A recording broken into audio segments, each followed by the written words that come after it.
Okay, so are you finding that you just can't keep your house in order, neat and tidy these days? Or do you need to create a room for a caregiver? Or how about you're planning to upsize or downsize? Or where do you, maybe you're moving into an assisted living or some other facility. Where do you begin? What do you need to know? Hello, I am Jo Rosen, president of Parkinson's Resource Organization, and we're here today again to tell you about things to know right now. I'm pleased and proud to be introducing you to Michelle McGregor, who is the owner of Caring Transitions Desert Cities. She's another one of our Wellness Village resources. And Michelle, welcome and thank you so much for being here today. Thank you so much for having me. I really, really appreciate it. Okay, so the physical challenges and the emotional strains of dealing with Parkinson's, possibly having to upsize or downsize or move to a different living facility, et cetera, or even the death of a loved one, all of these can be so overwhelming. And I know of them from just a meeting that we had this morning, a caregiver meeting. I know of them from the meetings that we've had either on a personal basis or one-on-one basis and the major meetings that we have. That those are stresses that are tough enough, and now we have COVID-19 to deal with in addition. So tell us, where does Caring Transition comes in? How can it relate to these areas? Well, first of all, you make a very good point because moving is one of the top 3 stressors out of 10, followed only by death and divorce, unfortunately. And we are definitely taking COVID-19 as seriously as everybody else is. We are following all of the protocols and guidelines that have been established. And we're really, obviously focusing on the safety of our community and our teams. And we're working really closely with realtors, assisted living communities, basically all stakeholders that are considered essential services in the process of helping someone transition. Because as we know, life still goes on, there's still need. And basically, if there are urgent or time-sensitive situations, we are really working with those essential resources on a case-by-case basis because they may have some special needs or protocols that we have to adhere to. So lots of communication throughout. Yeah, okay, that makes a lot of sense. Let's take it we'll take the elephant one bite at a time here. So someone is living at home and right now they're really worried about bringing caregivers in, we're going to address that issue again because it is an issue that people are concerned with bringing caregivers into their home. But let's say that the virus is over and they're going to bring somebody into their home. They need to make room for that person. That's one side of it. How do they begin? What would they do coming to you? Well, great question. I think first of all, we want to make sure that we provide free consultations. And so basically, whether it's the client calling us or maybe a family member that is looking just to get information, we kind of really talk about what's the need, what is really the major objective, or what is the one thing, the project or the task that's really overwhelming someone. And, that's where we start by having just a dialogue. And all of our consultations are free. Of course, back to your point about ideally in person. So then we book a time where we can meet with the individual in their home and actually review what the home environment looks like, what the needs are, what the timeline is. And then that's followed by a customized plan where we really outline step by step. That's, I saw that too, and I know of that. So what is your custom transition plan? What does that consist of? Well, that's basically, again, where we go in and just building on what we just said, that we're actually looking at breaking down in a step-by-step manageable process. We're trying to reduce or eliminate stress.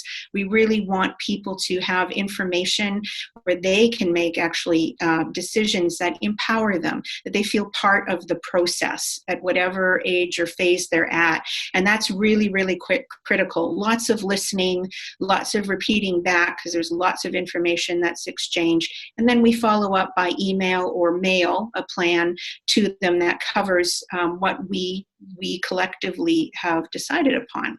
So are you working with occupational therapists at this point where if they're bringing in couple of things here. They're bringing in a caregiver, so they need to make room for it. And so that's maybe decluttering and making, that's the one thing. And the other thing is, even if they didn't bring in a caregiver, but they need to change the way that their environment is so that it makes it easier for them, or not just easier, safer for someone with Parkinson's, for instance, to ambulate around the house, etc., removing rugs, taking up tables, etc. Do you come into play there? Yes, we can. And that's basically what you're referring to as aging in place. And so when we are working with, whether if there is other certified healthcare professionals like occupational therapists involved, we work with them, even discharge planners, to say, well, what are kind of the issues that are coming up right now as the person is going to be re-entering their home?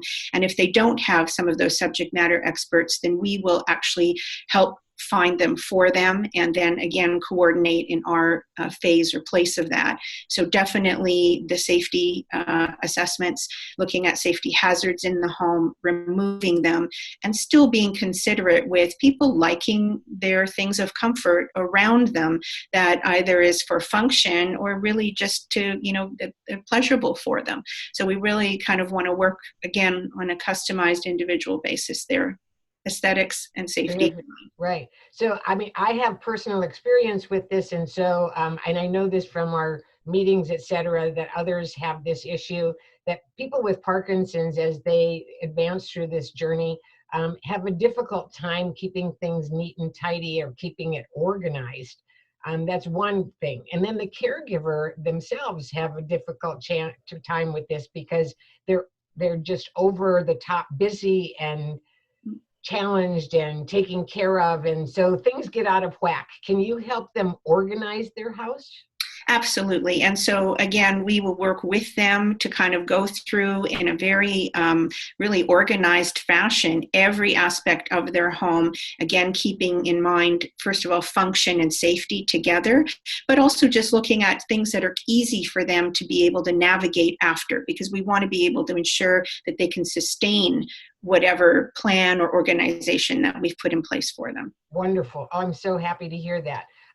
Okay, so now let's move to somebody is leaving their current residence, and it's like a five-room house, etc., or maybe even a 2 or 3 room house, doesn't even matter, but they're going to an assisted living facility and they need to downsize.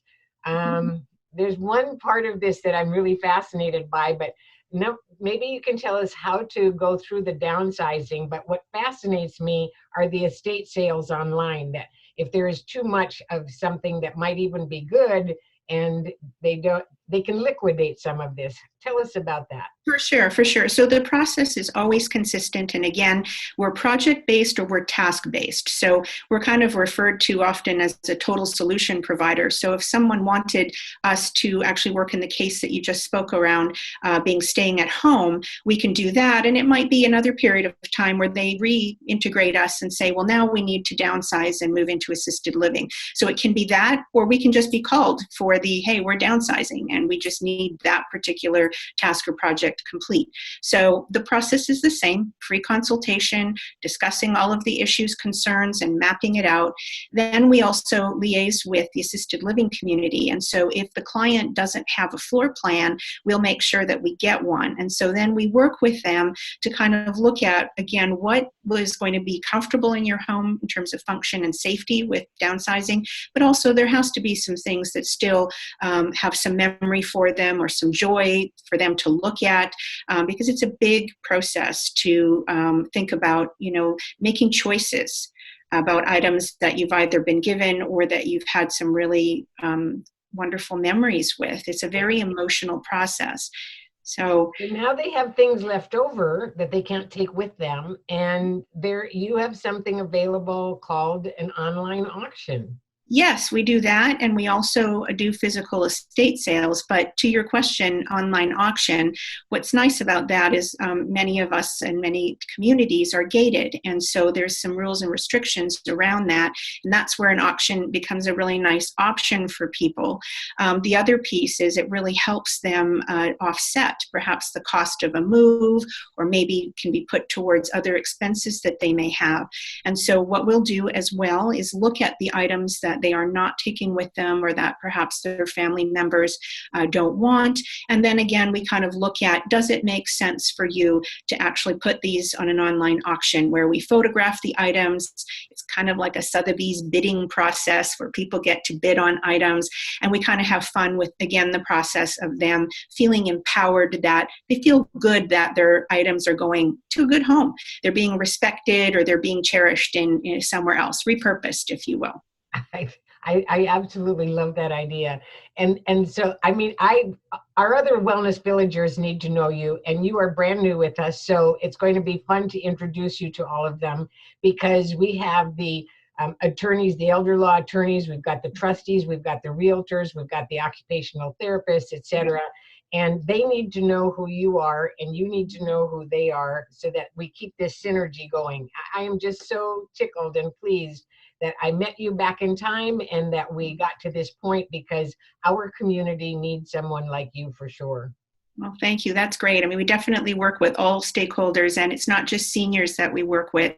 We work with people of all ages and all stages of where they are in their life situation. It could be even a corporate relocation, or it could be a situation like a divorce that happens, and then perhaps they do have a health condition like Parkinson's, where, you know, again, we've got multiple layers of stressors in play, and we want to just help them move forward in a very seamless way. And I think the other thing that you touched on in terms of working with other stakeholders, like estate and trust attorneys and other professionals, is we are accredited and certified and licensed and bonded. And, you know, that type of credentialing we hold very dear, because there's a code of conduct, ethics, you know, training, that you can be sure that we are going to be the, I guess you could say, resource or trusted advisor for our segment, and that the referral partner can be assured that their protocols will be also, adhered to. And that is so good for you to say, because the Wellness Village is a vetted virtual video-driven resource directory. The vetted part of it is really critical. We do not want people in the Wellness Village, or professionals or services or products, that don't inure to the best, the highest of standards, because our constituents, our members deserve the best, and we're here to protect them to the greatest extent possible. So having you come in knowing that you have a really strong and safe and highly thought of background was important to me, important to us as well. So I'd like to tell the listeners at this point that you can find Michelle McGregor and people like Michelle McGregor in the Wellness Village on our website. And the other thing that you can find are the videos that we've done previous to, and those that are coming up, on things to know right now. They are in our YouTube channel, which you can subscribe to in order to get information on what we're doing on a regular basis. And then also know that we have what we call the village meetings, and Michelle will be a speaker at the village meetings as well, because she's a part of what we're bringing to you for information and resources. The village meetings used to be our physical support group meetings, and they are now virtually and online, and they're growing every time we have one. So Michelle, I cannot even thank you enough. Is there anything that you'd like to add to what we're talking about today? Well, I just echo everything you've said. It's a true partnership. We're passionate about helping people. We really want to help individuals and families move forward in their lives in whatever age or phase they're in. And it's really a heart connection for us as well, not just, the logistics of moving someone. So we just feel honored to be able to do that. Thank you so very much. This is Parkinson's Awareness Month. This is April, and so what we have done during this month is to bring wonderful and professional people like you forward, and to teach our community what is available to them, some things they didn't even know was. So this is a great place to give somebody a helping hand to make their life easier, better. Our whole mission is quality of life, working so no one is isolated, and you are doing a great portion of that. Michelle, thank you so very much for being here. It's been a privilege. Thank you. Take care.